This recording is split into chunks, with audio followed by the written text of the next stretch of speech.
আসসালামু আলাইকুম, welcome to মিসমেরি ক্যাপওয়ার্ল্ড। কেমন আছেন আপনারা সবাই? আজকে আমরা রামসা ব্র্যান্ডের গ্রাজাল ক্যাটালগের একটা খুব সুন্দর লাক্সারি লনের থ্রি পিস ড্রেস দেখবো। চলুন ড্রেসের ডিটেলসে দেখি। আচ্ছা, এটা হলো ড্রেসের ফ্রন্ট পোর্শনটা। একটা ওভারঅল আমি ভিউ দেখাচ্ছি। খুবই সুন্দর লাক্সারি লনের মধ্যে যা দেখছেন সম্পূর্ণই হচ্ছে পেটানো, এমব্রয়ডারি করা। একটু আমরা কাছের দিকে দেখি। হ্যাঁ, প্রথমে লনের ফ্যাব্রিকটা দেখে নিই। দেখেন লনের ফ্যাব্রিকটা দেখেন, একদম উন্নত মানের লনের ফ্যাব্রিক। আর দেখেন কাজ, দেখেন কাজ দেখেছেন কি সুন্দর। একটু কাছে এনে আমরা কাজগুলো দেখি, খুব সুন্দর। এই যে দেখেন কাজটা অনেক সুন্দর কাজ। হ্যাঁ, একদম খুবই সুন্দর পেটানো কাজ করা। ব্ল্যাক লাভার যারা আছে তারা তো এটা পছন্দ করবেই। এটা তো অনেক মানে লুক্রেটিভ একটা ড্রেস। নিচে দেখেন, নিচে আমার অর্গানজার মধ্যে একটা প্যাচ পাচ্ছি এমব্রয়ডারি করা, খুব সুন্দর। হ্যাঁ, একদম যে কালারগুলো আছে সেই কালারগুলো দিয়ে এই যে এরকম করে আপনারা লাগিয়ে নেবেন আর কি। হ্যাঁ, এর সাথে আমি স্লিভের পোর্শনটা দেখিয়ে দিচ্ছি। এটা হলো আমার স্লিভের পোর্শনটা, অনেক সুন্দর রয়েছে।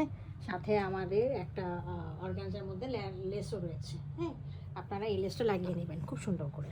এই যে এখানে যেরকম করে আছে এইভাবে আছে, ঠিক আছে? এইভাবে একটা লেস রয়েছে। এই গেল স্লিভের পোর্শনটা। আমি এটা ব্যাক পোর্শনটা দেখিয়ে দিচ্ছি। এটা হলো ব্যাক পোর্শনটা। ব্যাক পোর্শনটা রয়েছে দেখেন 2-3টা মোটিভের মধ্যে, বিভিন্ন কালারের মধ্যে, মাল্টি কালারের মধ্যে এরকম করে এমব্রয়ডারিগুলো করা আছে ফুটি ফুটি করে। আর নিচে আমরা এই লেসটা পাচ্ছি। হ্যাঁ, আচ্ছা, এটার সাথে আমরা একটা সলিড একটা এক কালারের ট্রাউজার পাচ্ছি। আর খুব সুন্দর একদম পিওর শিফনের, একদম লাক্সারি পিওর শিফনের একটা এমব্রয়ডারি করা দোপাট্টা পাচ্ছি। হ্যাঁ, দোপাট্টাটা অনেক লম্বা এবং পুরোটাই হচ্ছে এমব্রয়ডারি করা, খুবই সুন্দর। আমি দেখিয়ে দিচ্ছি সবাইকে, সবাই খুব সুন্দর করে দেখে বুঝে নেবেন। এই দেখেন এমব্রয়ডারিটা দেখেন, দুই পাশে এরকম করে আছে, এ পাশেও আছে, এ পাশেও আছে। হ্যাঁ, আর মাঝখানে দেখেন কি সুন্দর করে আছে এরকম করে মোটিভেট এমব্রয়ডারিগুলো করা। হ্যাঁ, আচ্ছা, একটু ভালো করে বুঝিয়ে দিই। যদি কেউ দেখেন এমব্রয়ডারিওয়ালা দোপাট্টার মধ্যে, শিফনের দোপাট্টার মধ্যে হয় কি তাতালের মধ্যে বসে কাজ করে, এসব জায়গায় কিন্তু একটু ফাটা ফাটা পাবেন আপনার, বা একটু ছেঁড়া মতো থাকবে।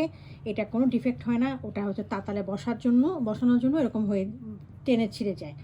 আপনারা এখান থেকে তো এমনি ফেলে দেবেন দোপাট্টাটা। হ্যাঁ, ফেলে দিয়ে আপনারা একটা এখান থেকে টেলারকে বলে সেলাই করে নেবেন। হ্যাঁ, তো এগুলো কোনো ডিফেক্টের মধ্যে হয় না, তা আমি আগে থেকে জানিয়ে রাখলাম। তো এই ছিল আমাদের দোপাট্টাটা। যদি কার পছন্দ হয়ে থাকে কাইন্ডলি আমাকে ইনবক্স করবেন অর্ডারের জন্য, অথবা আমাদের ওয়েবসাইটে অর্ডার করবেন। Thank you for watching it.